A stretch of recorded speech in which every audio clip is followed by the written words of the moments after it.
The 7 levels of intelligence. Read subnormal. Level 1 is the absolute lowest form of human intelligence, with an IQ below 70. People at this level often have serious developmental issues, whether it be genetics, brain injury, oxygen deprivation at birth. I wonder what level I am. I reckon I'll be level. Let's not push it.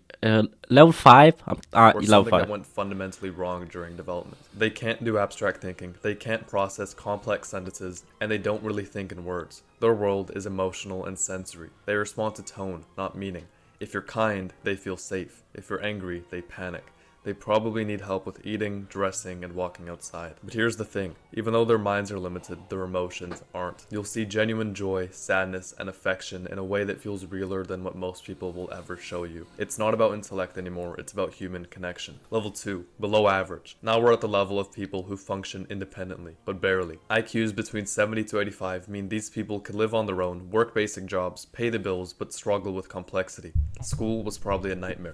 So you're telling me that people that work at McDonald's or fast food areas, they are level 2 intelligence? Because he just showed me a video of a guy working at McDonald's when he's mentioning level 2. Long paragraphs was torture, and math past grade 9 is basically impossible. But they're not dumb, they're practical. Instead of understanding theories, they simply remember the steps. They might not design a factory, but they can definitely make sure it runs. Level 3, average. This is where almost 70% of the world's population resides. Yeah, I'm probably average. IQs between 85 and 115 mean you can read, write, think logically, do taxes, hold conversations, follow rules, and generally get through life without any major issues. You make plans, you learn from mistakes, and you understand cause and effect. In other words, you're normal.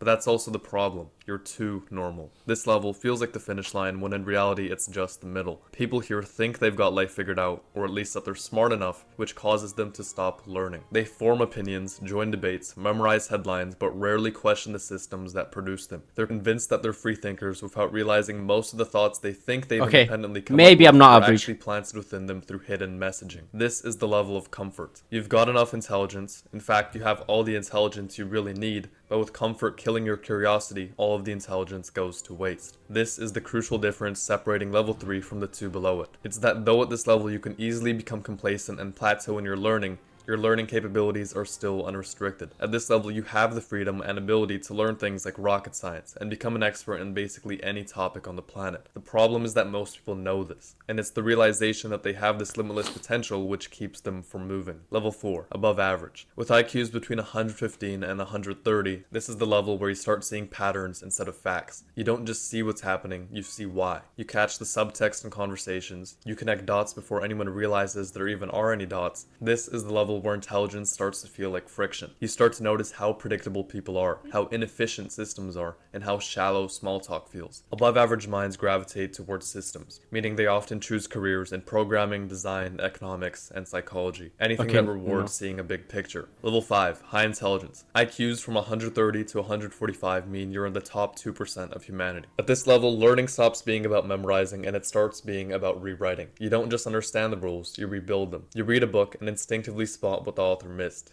You don't just learn facts, you reverse engineer the logic that created them.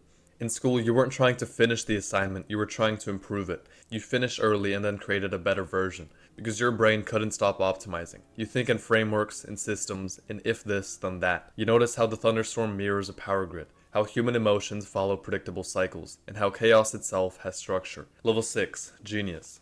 IQs with 145 and above. Genius level is I don't know what level I am. I think I'm level 4 to 5, I think. just about thinking faster, it's about thinking different. While the other kids were playing outside during summer break, these kids were sitting at home studying textbooks. Not to get smarter, but simply because of how interesting it was to them. Einstein imagined himself riding alongside a beam of light. He just imagined it. And from that imagination, the theory of relativity.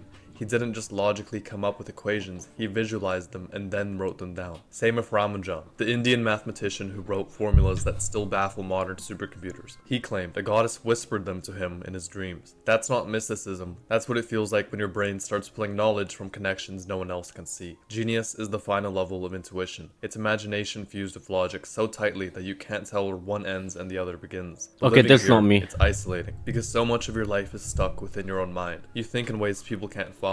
You speak and they misunderstand. You're labeled crazy, unstable, or arrogant. Galileo stared through a telescope and said the Earth moves around the sun. The church called him a heretic. He spent his life under house arrest. Centuries later, we call him a visionary.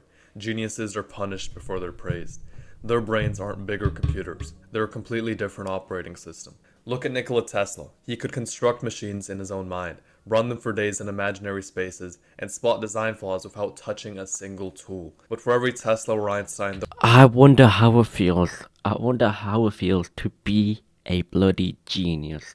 That would be sick, innit? there are dozens of geniuses who crumble because your thoughts move faster than words, and you start to feel misunderstood, not because people disagree with you, but because they literally can't see what you see. There have been hundreds of Einsteins that we will simply never hear of because they either couldn't or didn't care to explain their thoughts. Level 7, Polymaths and the Transcendent. Okay, this is not me. Now we're at the level beyond genius. This Here, is not me. intelligence stops being about speed or logic. It becomes a vision. Polymaths are geniuses with range. They master not just one, but every single world they touch. Leonardo da Vinci painted the Mona Lisa, designed flying machines 400 years before airplanes, and dissected human corpses to map anatomy.